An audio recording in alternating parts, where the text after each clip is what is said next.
Hello guys and welcome back. जैसा कि हमारे फाइनेंशियल मार्केट का 5 पार्ट हो चुके थे, जिसमें जो थियोरेटिकल अप्रोच था वो हम लोगों ने खत्म कर दिया था। आज हम लोग कुछ प्रैक्टिकल अप्रोच पे आते हैं, जो कि है case study basis. But case study मैंने पहले ही बोला था लास्ट वीडियो में, केस स्टडी आप लोगों को तभी अच्छे से जमेगा जब आपको वो चैप्टर अच्छे से आता हो। ठीक है, आई होप सो आप लोगों ने वो चैप्टर अच्छे से रिवाइज किया हो। ठीक है, एक बार हम लोग केस स्टडी स्टार्ट करने से पहले क्विकली 2 मिनट में रिवीजन करते हैं। ठीक है, चलिए देखते हैं। जैसा कि आप लोगों ने देखा था, फाइनेंशियल मार्केट 2 टाइप का होता है, मनी और कैपिटल मार्केट। मनी मार्केट मतलब क्या? जो पैसा प्रोवाइड करता है, short term fund, short term fund बराबर है। और capital market long term and mid term fund, mid term fund provide करता है। ठीक है, मैं रफली लिख रहा हूं। ठीक है, फिर मनी मार्केट में अलग अलग टाइप्स के कुछ फंक्शंस थे, कुछ इंस्ट्रूमेंट यूज करते हैं। जैसा पहला था ट्रेजरी बिल। ट्रेजरी बिल मतलब क्या? कौन इशू करता है? आरबीआई टू पब्लिक, मतलब आरबीआई इशू करता है बिहाफ ऑफ गवर्नमेंट, जिसको गवर्नमेंट बॉन्ड्स भी कहा जाता है। तो ध्यान में रखना, ट्रेजरी बिल मतलब गवर्नमेंट बॉन्ड। फिर कमर्शियल पेपर। कमर्शियल पेपर मतलब कंपनी टू कंपनी।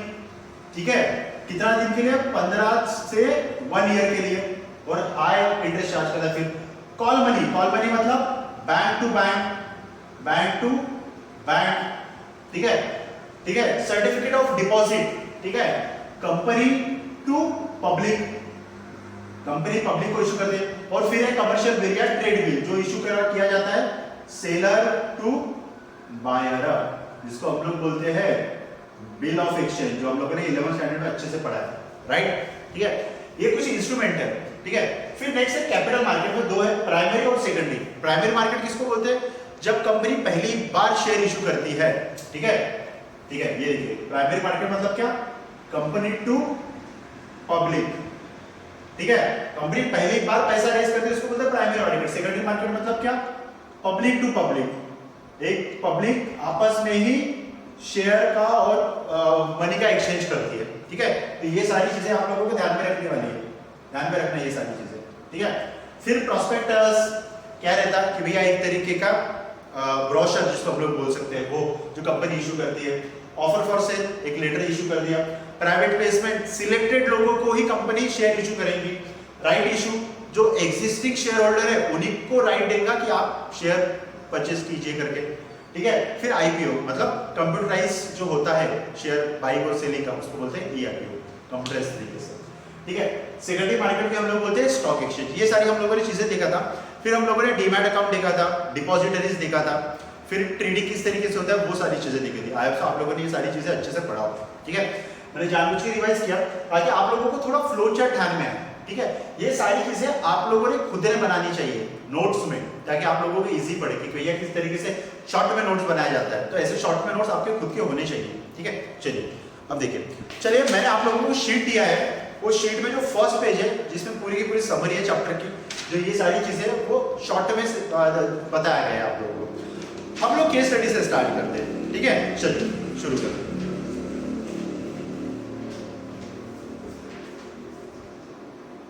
जैसा कि अगर आप लोग देख रहे होंगे तो क्वेश्चन नंबर 1 से स्टार्ट करते हैं हम लोग।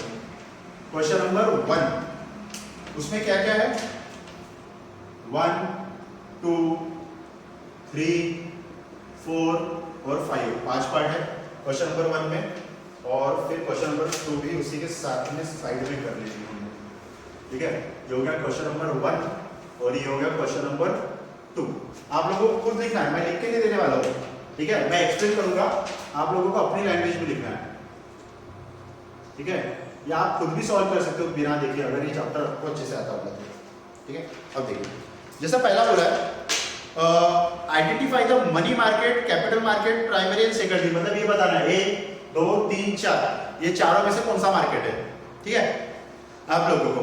ठीक है, पहला लिखा है instrument of this market are very liquid, liquid fund. Liquid मतलब easily converted into cash due to presence of DFHI. DFHI मतलब कंपनी का नाम है। ठीक है, मतलब भैया इजीली कन्वर्ट हो जाता है पैसा।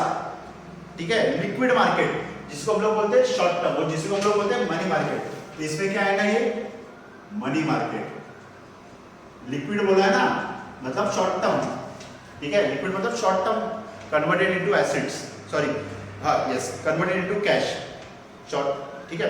नेक्स्ट देखिए number 2, it is known as stock exchange.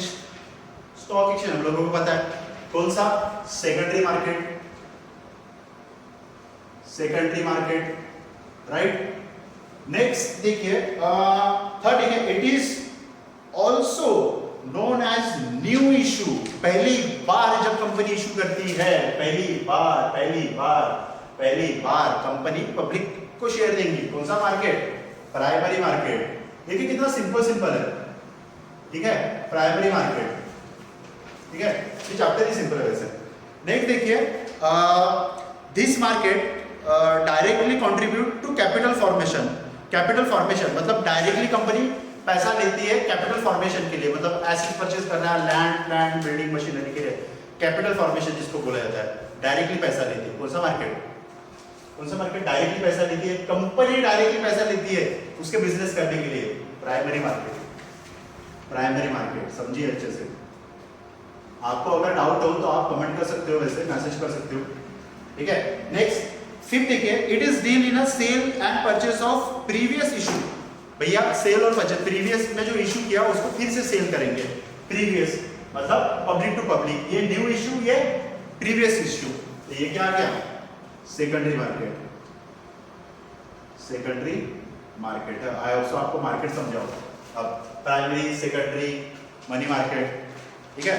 Next देखिए, identify, next question number 2, identify the money market instrument in which the following cases. अच्छा मतलब ये जो मनी मार्केट है उसके कौन से इंस्ट्रूमेंट रहेंगे ये आपको बताना है, ये क्वेश्चन आ सकता है, इंपॉर्टेंट है, ठीक है। It is used by bank to borrow cash from other bank, bank to bank, एक बैंक दूसरे बैंक से बोरो कर रहा है, बैंक टू बैंक, कौन सा, कॉल मनी। इसीलिए बोला शॉर्ट में बना के रखो ये सारी चीजें, call money, right, call money instrument. Next देखिए, it is satisfy the short term borrowing requirement of government.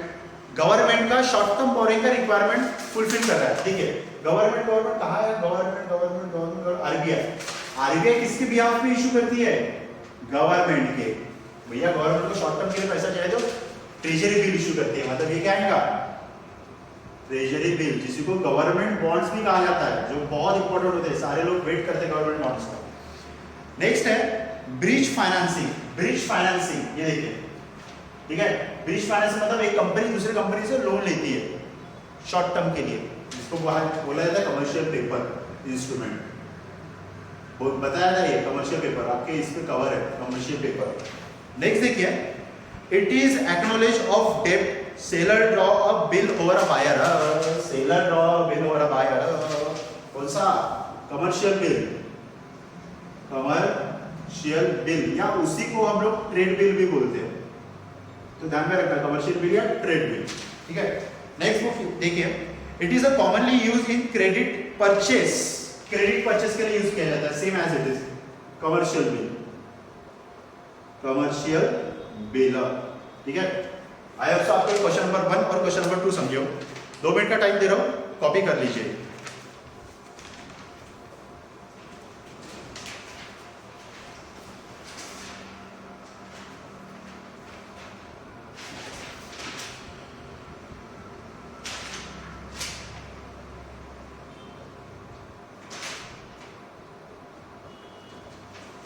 चलिए नेक्स्ट देखते हैं। ऐसा आप लोगों ने कॉपी किया हो, कॉपी करने में तो हम लोग एक्सपर्ट है बना सर।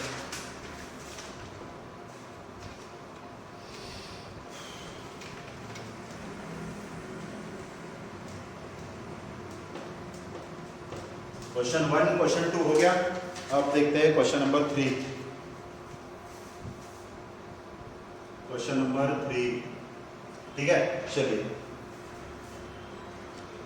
अब देखो, सॉरी मेरे ख्याल से सीरियल नंबर में गड़बड़ी हो गई है। क्वेश्चन नंबर 3, हाँ ठीक है, क्वेश्चन नंबर 3, ठीक है। क्या बोला, Hari has 200 share of TCS limited. भैया हरी के पास 200 शेयर है टीसीएस लिमिटेड के, ठीक है। TCS limited come out with the fresh issue of share, Hari receive an offer to buy 1 more share of TCS for every 2 share, ठीक है। हरी को बोला है एक शेयर बाय कर सकता है 1:2 के रेशियो में, मतलब बाय 1 शेयर, अगर उसके पास 2 शेयर ऑलरेडी हो, ठीक है, बाय फॉर 2 शेयर, ठीक है। इसका मतलब क्या कि देखिए हर एक ये जो टीसीएस कंपनी है ना उसका शेयर होल्डर है, फॉर एग्जांपल मैं टीसीएस कंपनी का शेयर होल्डर हूँ, टीसीएस कंपनी को फिर से न्यू शेयर इशू करना है, तो मैंने बोला कि कंपनी क्या करती है कि अपने जो एग्जिस्टिंग शेयर होल्डर है उनको पहले ऑफर देती है कि भैया आपको शेयर चाहिए क्या, बट ऐसा नहीं उनको ऑफर दे दिया, उनको एक लिमिटेड क्वांटिटी में ऑफर देती है, रेशियो में, जो है रेशियो ये किसमें 1:2, मतलब क्या बोला इसमें, देखिए offer by 1 share against 2 share, मतलब 1 शेयर बाय कर सकता है अगेंस्ट 2 शेयर। इसका मतलब क्या कि भैया उसके पास 2 शेयर है तो वो 1 शेयर का राइट है उसको, ठीक है, 1 शेयर बाय करने का राइट है, मतलब उसके पास अगर 200 शेयर है उसको ऑलरेडी, तो कितने शेयर बाय कर सकता है, 100 शेयर। समझ में आ रहा, इसी को बोला जाता है राइट इशू। तो ये क्या कौन सा केस हो गया, ठीक है, राइट इशू, राइट इशू वहां पे लिखना, this is the case of right issue, ठीक है। अब अपने लैंग्वेज में एक्सप्लेन कर सकते हो, फिर आगे मेन वो है कि भैया कौन सा इशू है वो बताना, ठीक है। नेक्स्ट है नंबर 4, नंबर 4, ठीक है, क्या बोला नंबर 4 में, देखिए investor want to invest 20,000 in treasury bill, okay, ठीक है, फॉर 4 पीरियड, ठीक है, 4 मतलब शॉर्ट टर्म के लिए रहता है, ठीक है।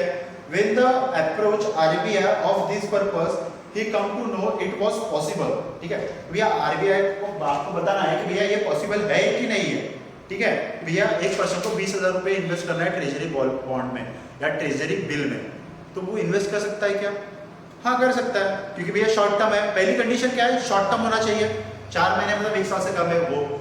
दूसरी मेन कंडीशन क्या है कि भैया मिनिमम अमाउंट कितना होना चाहिए ट्रेजरी बिल में, कितना, 25,000 एग्जैक्टली, ठीक है, minimum investment amount in treasury bill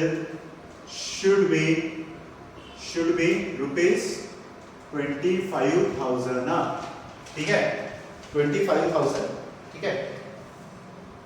Identify why investor could not invest in treasury, so that because of that investor cannot invest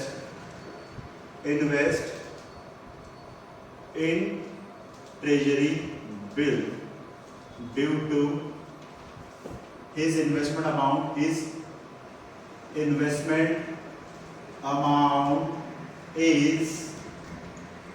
less than rupees 25,000 ना, ठीक है। आई आपको समझाओ भैया उसने कितना बोला है, भैया मैं 20,000 इन्वेस्ट करूंगा, बट ट्रेजरी बिल में कम से कम कितना इन्वेस्ट करना है, 25,000, ठीक है।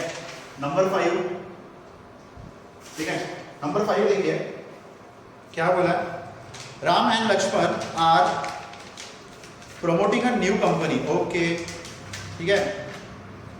फिर बोला है they are totally confuse how to raise a money from market, Ram is interested to new issue through prospectus, however Lakshman is interested to right issue. देखिए राम, लक्ष्मण है कि श्याम है, अच्छा लक्ष्मण ही है, लक्ष्मण, राम बोल रहा है कि भैया दोनों मिलकर कंपनी एस्टैब्लिश करना चाहते हैं, पर दोनों कंफ्यूज है कि भैया पैसा लाए तो कैसा लाए। अब राम क्या बोल रहा है कि मैं जो पैसा है ना वो मैं लाऊंगा न्यू इशू के थ्रू, देखिए Ram is interested to new issue through prospectus, मतलब प्रोस्पेक्टस के थ्रू, ठीक है। ये बोल रहा है कि मैं पैसा लाऊंगा प्रोस्पेक्टस के थ्रू, और ये क्या बोल रहा है, राइट इशू, राइट इशू। अब एक चीज समझिए, ये केस में दिया क्या है कि भैया दोनों को कंपनी एस्टैब्लिश करना है, उसके लिए पैसा चाहिए, बराबर है, तो कौन सा ऑप्शन बेटर रहेगा, प्रोस्पेक्टस की राइट इशू, कैसा, एग्जिस्टिंग शेयर होल्डर से पैसा लो। अरे भाई साहब ये कंपनी बनी ही नहीं है, समझो अच्छे से, ये कंपनी पहले से एस्टैब्लिशमेंट हुआ ही नहीं है, उनको बनाना है कंपनी। राइट इशू कब होगा, जब एक कंपनी बन गई है, उसने शेयर इशू किया, फिर उसको और शेयर इशू करना है कुछ सालों के बाद, तब राइट इशू आएगा। बट प्रोस्पेक्टस कब आएगा, जब कंपनी न्यू शेयर इशू कर रही है उस समय, बराबर है। तो ये केस में ये सही है और ये गलत है, तो उसमें देख सकते हो आप, ठीक है। This method sorry the method suggested by Ram is appropriate, ठीक है। Ram is appropriate as right issue can be use only to existing share holder. लिख सकते हो आप, क्या लिखोगे? द क्या था वो, ठीक है। The method suggested by Ram is appropriate, ठीक है। क्यों एप्रोप्रिएट है? क्योंकि भैया न्यू शेयर इशू कर रहे हैं इसलिए, और ये जो है राइट शेयर वो कब इशू करते हैं? जब एग्जिस्टिंग कंपनी होता है, ठीक है। चलिए आपको समझाओ, आपको अपने लैंग्वेज में लिख सकते हो। नंबर 7, अब ये मैं होमवर्क के लिए दे रहा हूँ, नंबर 7 जानबूझ के। नंबर 7 बोला, नंबर 6 ये होमवर्क के लिए, ठीक है। ये होमवर्क क्वेश्चन है, आपको खुद करना है। नंबर 7 देखिए, नंबर 7 अब ये थोड़ा बड़ा है, ठीक है। अब बड़े बड़े क्वेश्चन स्टार्ट हो गए, ठीक है। 2 मिनट का मैं विश्रांति लेता हूँ, 1 मिनट रुकिए।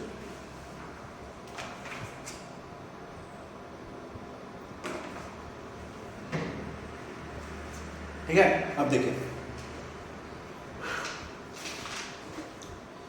इसमें देखिए नंबर 7 क्या बोला है? JSW और large credit worthy company manufacturing steel, JSW Jamshed steel work, ठीक है। नहीं जमशेद नहीं, जिंदल शायद, JSW जमशेद तो Jamshed sorry Jindal steel work, JSW, ठीक है। इज अ मैन्युफैक्चरिंग स्टील, बराबर है, स्टील कंपनी है India. It is now want to cater the Asian paint and decide to invest in high technique machine. अच्छा, उसको हाई टेक्निक मशीन में invest करना है। सीज the investment in large requirement long time, एक तो लंबा पैसा चाहिए और लॉन्ग टर्म के लिए चाहिए। It is decided to raise a fund through equity issue, ठीक है। इक्विटी से उन लोगों को पैसा लेना है, ठीक है। The issue of equity involve huge floating cost. Floating cost आप लोगों को पता है, जो भैया खर्चा लगता है बिजनेस में, मतलब छोटा मोटा खर्चा लगता है वो, ठीक है। To meet the expense floating cost the company decide to tap a money market के थ्रू पैसा उठाएंगे, ऐसा वो बोल रहे हैं, ठीक है। आपको बोला है name and explain the money market instrument can be use for providing such and above. मतलब ये आप लोगों को मनी मार्केट के थ्रू उनको पैसा उठाना है तो भैया कौन सा ऑप्शन बेटर रहेगा? पर एक चीज समझिए, उनको एक तो बड़ा अमाउंट चाहिए और लंबे समय के लिए चाहिए। लंबे समय मतलब 15 दिन, 1 महीना, 2 महीना, 5 महीना, 1 साल तक। पर मनी मार्केट बोला मतलब 1 साल तक का चाहिए, बराबर है। तो इसमें से कौन सा ऑप्शन बेटर रहेगा? ठीक है, कमर्शियल पेपर तो आएगा नहीं, कंपनी पब्लिक को ये दे सकती है, पर इसमें छोटा पैसा रहता है, ठीक है। Call money bank to bank, ये भी ऑप्शन खत्म हो गया, ये तो आरबीआई इशू करती है। तो बचा क्या? Commercial paper. कमर्शियल पेपर मतलब कंपनी टू कंपनी, एक कंपनी दूसरे कंपनी को पैसा देती है। तो भैया ये जो JSW को पैसा चाहिए वो उसको शॉर्ट टर्म के लिए ह्यूज अमाउंट चाहिए, ये समझो, ह्यूज अमाउंट कौन देगा? ठीक है, कमर्शियल पेपर। तो इसमें लिखना नंबर 1 में, ठीक है, कि भैया commercial paper through they can raise money, commercial paper through they can raise money. भैया कमर्शियल पेपर थ्रू वो पैसा रेज कर सकते हैं, ठीक है। ये ऐसा इस तरीके के क्वेश्चन आते हैं। फिर what is the duration for which the company get a fund through instrument. भैया इसका ड्यूरेशन क्या रहता है? अगर वो उसी इंस्ट्रूमेंट से ला रहा है कमर्शियल पेपर का, क्या ड्यूरेशन रहता है? 15 days to 1 year, आपको याद हो तो, ठीक है, कि भैया 15 days to 1 year के बीच में वो पैसा उठा सकता है। फिर नेक्स्ट बोला है state any other purpose for which the instrument can be use, ठीक है। अब ये जो पैसा उन्होंने उठाया है ये कोई और पर्पस के लिए यूज कर सकते हैं क्या? देखो, सबसे पहले उनको ह्यूज अमाउंट चाहिए, बड़ा अमाउंट चाहिए और लंबे समय के लिए। लंबे समय मतलब 1 साल के लिए बोला, ठीक है। लंबे समय मतलब यहाँ पे 1 साल की बात हो रही है, क्योंकि वो मनी मार्केट में आया मतलब 1 साल से कम, बराबर है। तो वो पैसा वो कहीं और इन्वेस्ट कर सकते हैं क्या? हम लोगों ने देखा, यस, कहाँ? Capital market, sorry, working capital में। वर्किंग कैपिटल याद है, working capital requirement, exactly. They can use money in working capital requirement. They can use that money for fulfill their working capital requirement. Working capital requirement. Requirement, ठीक है। आप सबको समझाओ, ठीक है। क्वेश्चन नंबर 7 इंपॉर्टेंट क्वेश्चन है, इसको star करके रखिए। ऐसे क्वेश्चन पूछे जाते हैं जनरली, इस तरीके के क्वेश्चन आते हैं। एक ही इसमें 3 चीजें पूछ लिया, ठीक है। 4 मार्क के लिए फिर क्वेश्चन आ जाएगा, ठीक है। चलिए आप सबको क्वेश्चन नंबर 7 समझाओ, ये नोट डाउन कर लीजिए।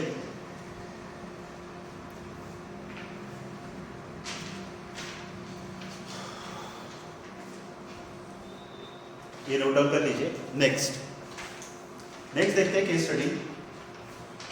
चलिए नेक्स्ट केस स्टडी देखते हैं। कितना हो गया हमारा? 7 हो गया ना, 8 9 10 बस।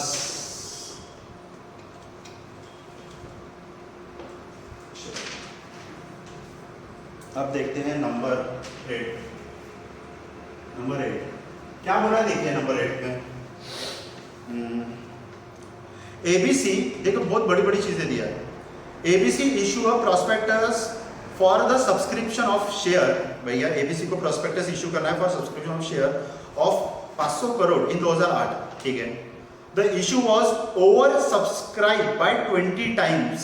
ओके, 20 टाइम्स ओवर सब्सक्राइब हुआ है। अब ओवर सब्सक्रिप्शन का मतलब समझिए, ठीक है।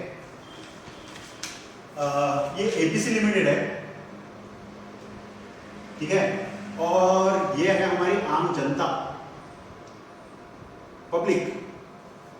ABC लिमिटेड ने इसको प्रोस्पेक्टस दिया, एक लेटर के फॉर्म में प्रोस्पेक्टस दिया। अब ये लोग पैसा डालेंगे, ठीक है। प्रोस्पेक्टस में बोला कि भैया मुझे 500 करोड़ रुपए चाहिए, 500 करोड़। अब वहां पे क्या बोला है? The issue was over subscribe by 20 times. Over subscribe मतलब बहुत ज्यादा लोगों ने सब्सक्रिप्शन के लिए एप्लीकेशन दिया। जैसे आप लोग देखते होंगे, आप लोगों को अगर वो सीन याद हो, ठीक है, मैं बताता हूँ कौन सा सीन। क्या नाम था वो मूवी का? अपना आमिर खान की मूवी थी, अच्छी मूवी थी यार, 3 इडियट्स। एग्जैक्टली 3 इडियट्स में क्या था, आप लोगों को वो सीन याद हो तो उनका जो डीन रहता है वो आता है, वो फर्स्ट लेक्चर जो उनका रहता है जिसमें आमिर वो बताता है कि भैया मुझे पेन मिला एस्ट्रोनॉट से फलाना ढिमकाना। उस समय वो एक बॉक्स में पूरे एप्लीकेशन रहता है, वो एप्लीकेशन ऐसे गिराता है। याद है आप लोगों को? क्या बोलता है आप लोगों को? ICA में हर साल 2 लाख एप्लीकेशन आते हैं और उसमें से सिलेक्ट होते हैं सिर्फ 200। यू याद है वो सीन? 100% याद होगा। मतलब क्या कि भैया ICI में सीट्स कितने थी? 200, और कितने लोगों ने अप्लाई किया? 2 लाख। मतलब भैया जब हम लोगों को कम सीट्स है और ज्यादा लोग अप्लाई करते हैं उसको हम लोग बोलते हैं ओवर सब्सक्रिप्शन, बराबर है। और अगर 200 सीट्स है और पकड़ लो कि 100 लोगों ने अप्लाई किया तो उसको बोलते हैं अंडर सब्सक्रिप्शन, समझे? अब यहाँ पे देखो, कंपनी ने पब्लिक को बोला मुझे 500 करोड़ की जरूरत है, बट वो 20 टाइम्स ज्यादा सब्सक्राइब हुआ। मतलब इन लोगों ने जो लेटर दिया वापस, ठीक है, तो 500 प्लस 20%, मतलब कितना हो जाएगा ये? 600 करोड़। मतलब 600 करोड़ लोगों ने या 600 करोड़ रुपए के लिए सब्सक्रिप्शन आया कि भैया हमको शेयर चाहिए। मतलब लोगों ने ज्यादा लोगों ने अप्लाई किया, उसको बोला था ओवर सब्सक्रिप्शन, जो कि अच्छी चीज है, होता है, तो कंपनी का रेपुटेशन शो करता है, गुडविल शो करता है, ठीक है। आई आपको ओवर सब्सक्रिप्शन समझाओ। The company issue share to all the applicant on pro rata basis. अब ये प्रो राटा क्या होता है, ये थोड़ा आप लोगों को शेयर चैप्टर पढ़ना पड़ेगा, ठीक है। शेयर चैप्टर में है प्रो राटा बेसिस, ठीक है। The later SEBI inspect the prospectus and found some misleading statement. भैया सेबी ने देखा कि इसमें कुछ तो भी गड़बड़ी है, ठीक है, कुछ तो भी गड़बड़ी है। About the management for the company, SEBI impose a penalty of ₹5 crore and ban 3 executive director dealing in security market for 3 year. Identify the function and it's type perform by the SEBI. Functions आप लोगों ने देखा 3 फंक्शंस, ठीक है। अब क्या हुआ कि भैया कंपनी ने जो शेयर इश्यू किया था वो ओवर सब्सक्राइब हो गया। अब सेबी ने देखा, जब भी ओवर सब्सक्रिप्शन होता है तब सेबी ध्यान से देखती है कि भैया ये जो ओवर सब्सक्राइब हुआ ये वाकई में ओवर सब्सक्राइब हुआ कि यार कंपनी ने कुछ मैनिपुलेशन किया है उसके बैलेंस शीट में, फाइनेंशियल स्टेटमेंट में।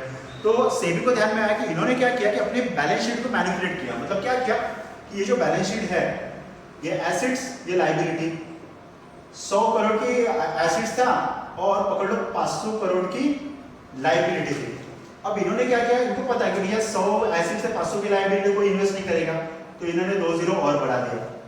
मतलब भैया मेरे पास 10,000 रुपए है और मेरी उधारी कितनी है 9,500, मतलब ले दे के मेरे पास 9,500 रुपए बचते हैं, बराबर है। तो ये केस में लोग ज्यादा इन्वेस्ट करेंगे। तो सेबी ने क्या किया, ये मैनिपुलेट जो किया था उसको एनालाइज किया और सेबी को ध्यान में आया कि भैया ये 10,000 नहीं, ये सिर्फ 100 रुपए, बराबर है।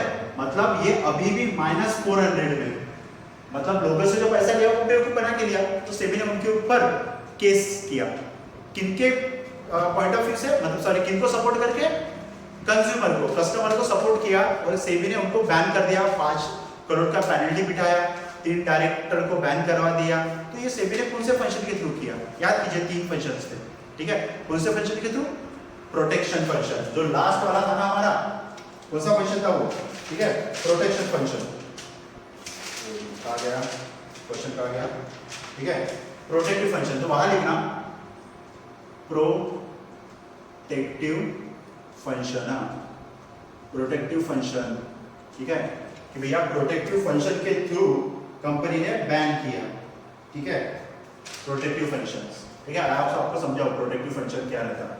नेक्स्ट नंबर 9, ठीक है, नंबर 9 देखिए, यहां पे बोला है रिलायंस कंपनी ऑटोमोबाइल कंपनी है और 10 करोड़ एडिशनल कैपिटल की जरूरत है, तो उनके सीईओ ने क्या किया, raise a fund through equity, ठीक है। In other hand the finance manager Nimil Sachdev said the public issue may be expensive on the various account, mandatory or non-mandatory expense.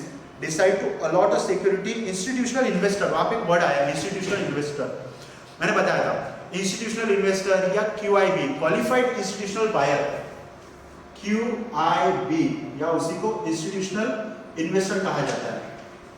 Company को अर्जेंटली पैसे की जरूरत है, कंपनी को पता है कि भैया मैं अगर शेयर मार्केट में जाऊंगा तो 2-4 महीने लग जाएंगे पैसे आते आते, तो कंपनी क्या करती है, कुछ सिलेक्टेड लोगों को बोलती है, अच्छे पैसे वाले, राकेश झुनझुनवाला है, विजय केडिया है, ठीक है, फिर उसके बाद कोई माइक्रोसॉफ्ट का सीईओ है, या बड़े लोग जो पैसा huge amount of money invest कर सकते हैं, उनको बोला, उसको बोला था प्राइवेट प्लेसमेंट, याद है। तो इसमें वही बोला कि भैया कंपनी को, रिलायंस कंपनी को पैसे की जरूरत है, तो कंपनी ने कुछ सिलेक्टेड लोगों से पैसा लिया, तो कौन से कैटेगरी में आएगा, private placement, private placement, right, private placement category में, ठीक है। अब ये जो क्वेश्चन नंबर 10 है, ये भी आप लोगों के लिए होमवर्क है, मतलब क्वेश्चन नंबर 7 और क्वेश्चन नंबर 10 आपको खुद सॉल्व करना है, क्योंकि अगर आप लोगों को जो केस आज हम लोगों ने की है वो अच्छे से समझे तो 100% केस नंबर 7 और केस नंबर 10 आप लोगों को अच्छे से आएगा। आप लोगों को सॉल्व करना है, आप लोगों को खुद के लैंग्वेज में लिखना है और फिर मुझे आप मैसेज कर सकते हो, मतलब उसका फोटो भेज सकते हो कि भैया सर सही है कि गलत है, तो आप बताइएगा, ठीक है। तो चलिए गाइस, आज के लिए इतना ही। इसी के साथ हमारा जो फाइनेंशियल मार्केट था वो चैप्टर खत्म होता है, ठीक है। अब हम लोग नेक्स्ट चैप्टर पे आएंगे, चैप्टर नंबर 3 मार्केटिंग मैनेजमेंट पे, ठीक है। आप सब हमारे जो 2 चैप्टर हुए, फाइनेंशियल मैनेजमेंट और फाइनेंशियल मार्केट, दोनों पैसों से रिलेटेड है, वो आप लोगों को अच्छे से समझोगे, ठीक है। चलिए गाइस, आज के लिए इतना ही। आप सब आपको केस स्टडी अच्छे समझाओ, चैप्टर अच्छे से समझाओ, ठीक है। जिन लोगों को प्रॉब्लम है उन्होंने फिर से वीडियो रिवाइज करके देख सकते हैं। तो चलिए आज हम लोग यहीं पे समाप्त करते हैं, मिलते हैं with new topic, new chapter.